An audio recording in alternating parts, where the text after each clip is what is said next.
இருக்காங்க. அதனாலதான் அவங்க இப்படி ஒரு சாபத்தால உயிர் போற வேதனையை அனுபவிச்சுக்கிட்டு இருக்காங்க. ஆனா உன்னுடைய கணவர் சித்தார்த்துக்கும் அந்த இச்சாதாரிக்கும் பூர்வ ஜென்ம பந்தம் இருக்கிறதுனால அந்த இச்சாதாரியோட நடுஜாம தோஷம் பிடிச்சிருக்கு. நடுஜாம தோஷமா? அப்படின்னா 24 மணி நேரத்துல செங்காட்டுக்குள்ள இருக்கிற அந்த அரிய வகை கறந்த பூவை எடுத்துட்டு வந்தா மட்டும்தான் உங்க குடும்பத்தில் உள்ளவங்களை காப்பாத்த முடியும். அவங்கள காப்பாத்த உனக்கு இன்னும் 24 மணி நேரம் தான் அவகாசம் இருக்கு. ஆனா உன்னுடைய கணவர் சித்தார்த்த உயிரை காப்பாத்த உனக்கு 12 மணி நேரம் தான் இருக்கு.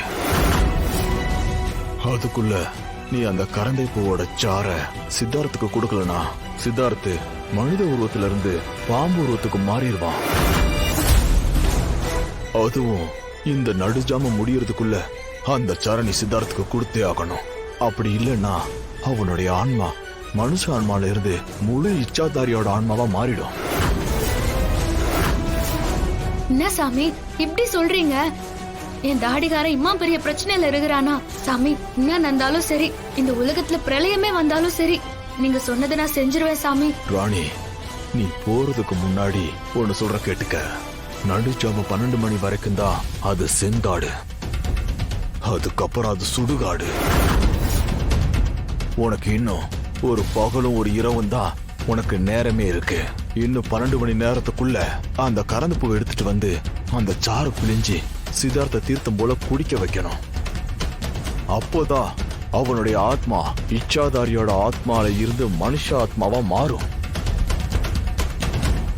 போகும்போது சித்தார்த்த உன் கையோட கூட்டிட்டு போ. நேரம் ஆக ஆக சித்தார்த்த தன்னை அறியாம உக்கிரமாவான். போற வழியில அந்த சித்தார்த்தால கூட உனக்கு பிரச்சனை வரும். ஏன், உன் உயிருக்கு கூட ஆபத்து வரும். என்ன சாமி சொல்றீங்க? என் வயிற்றுக்குள்ளார பாப்பா இருக்குது. தாடிகாரனுக்கு பாப்பானா உசுரு. அப்படி இருக்க சொல்ல அவனால எப்படி என் உசுருக்கு ஆபத்து வரும்? ஏமா, உன்னுடைய கணவரோட உடம்புல பாதி இச்சாதாரியோட ஆத்மாவும் பாதி மனுஷ ஆத்மாவும் இருக்கு. அதனால இப்ப வரைக்கும் அதுக்கு நீதான் எதிரி. நான் தான் சொன்னல, அவன் தன் நிலை மறந்துதான் உக்கிரமாவான். இதுக்கு என்னதான் சாமி வழி? ராணி, சாபம்னு ஒண்ணு இருந்தா சாப விமோச்சனம்னு ஒண்ணு இருக்கும். அப்ப அவனை கட்டுப்படுத்த ஒரே ஒரு வழி மட்டும்தான் இருக்கு. அது என்ன சாமி? மனுஷ பிறவில இருக்கிறவங்களுக்கு செங்காட்டோட எல்லைக்குள்ள கால் எடுத்து வைக்கும் போது எதுவும் ஆகாது. ஆனா பாதி மனித ஆத்மாவாவும் பாதி இச்சாதாரியோட ஆத்மாவாவும் இருக்கிற உன் கனவை அந்த எல்லைக்குள்ள கால் எடுத்து வச்சானா அடுத்த நிமிஷம் இச்சாதாரியா மாறிடுவான். என்ன சாமி சொல்றீங்க? அப்புறம் எப்படி நான் அந்த கறந்து பூ எடுக்க போறது? ராணி, நீ மட்டும்தான் அந்த செங்காட்டுக்குள்ள போய் அந்த கறந்த போய் நினைக்கிற மாதிரி செங்காடு மட்டும் இல்ல, இந்த காட்டுக்குள்ள யார் வந்தாலும் திரும்பி போகவே முடியாத சுடுகாடு. கடைசியா எச்சரிக்கிற, திரும்பி பார்க்காம வந்த வழியே ஓடிடு.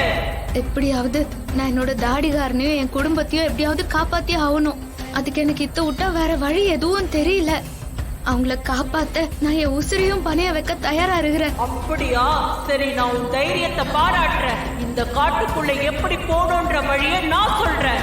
அதுக்கு முன்னாடி நான் கேட்கிற புதிருக்கு எனக்கு புரியுற மாதிரி சரியான பதில சொல்லணும். அந்த பதில் எனக்கு திருப்தியா இருந்தா மட்டும்தான் நீ போறதுக்கான சரியான திசையை சொல்லுவேன். சரி, நீ கேளு. என்னால முடிஞ்ச அளவுக்கு உனக்கு விளக்கமா நான் சொல்றேன். நான் உன்கிட்ட 3 புதிர்களை போடுவேன். அதுக்கு முன்னாடி அதுக்கான விதிமுறைகளை சொல்றேன். நான் கேள்வி கேட்டதுல இருந்து இந்த குளத்துல கல் எறிஞ்சா எப்படி சத்தம் கேட்குமோ அந்த மாதிரி 5 முறை சத்தம் கேட்கும். இந்த 5வது சத்தம் முடியறதுக்குள்ள நீ பதில் சொல்லணும். ஒருவேளை அந்த 5வது சத்தம் முடிஞ்சோ இல்லனா அதுக்கப்புறம் நீ பதில் சொன்னாலோ அதை நான் ஏத்துக்க மாட்டேன். நல்லா கேட்டுக்க, இதுதான் என் முதல் புதிர். சரி, கேளு. சிவப்பு நிற காலை காற்றடித்தால் சீறி கொண்டு வருவான். தண்ணீரை குடித்தால் சட்டென மடித்து போவான். அவன் யார்?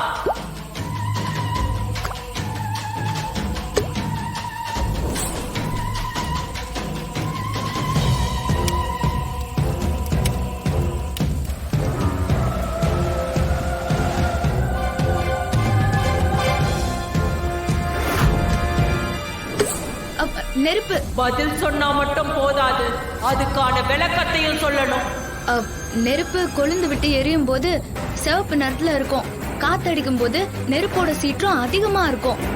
நாம அது மேல தண்ணி எடுத்து ஊத்துனா நெருப்பு அணைஞ்சிரும். பதில் எனக்கு திருப்திகரமா இருந்துச்சு. என்னோட அடுத்த புதிர் சொல்ற கவனமா கேளு. வாளில் நெருப்பு கட்டி இருப்பேன், நான் அனுமனும் இல்ல.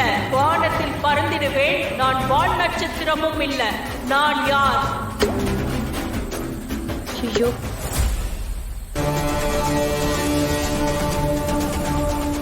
ஐயோ, வால்ல நெருப்பு கட்டியிருக்கோம்.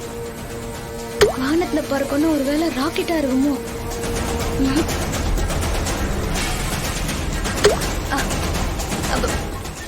மின்மினி பூச்சி. அதுக்கான விளக்கத்தை சொல்லு. அது உடம்புல இருக்கிற வெளிச்சம் தான் வால்ல கட்டி இருக்கிற நெருப்பு. அது வானத்துல பறந்துனே இருக்கும். நல்ல விளக்கம். இப்போ மூன்றாவது புதிர் ரொம்ப கஷ்டம். கவனமா கேளு. உருவம் இல்லாதவன் சொன்னதை திரும்ப சொல்லுவான். அவன் யார்?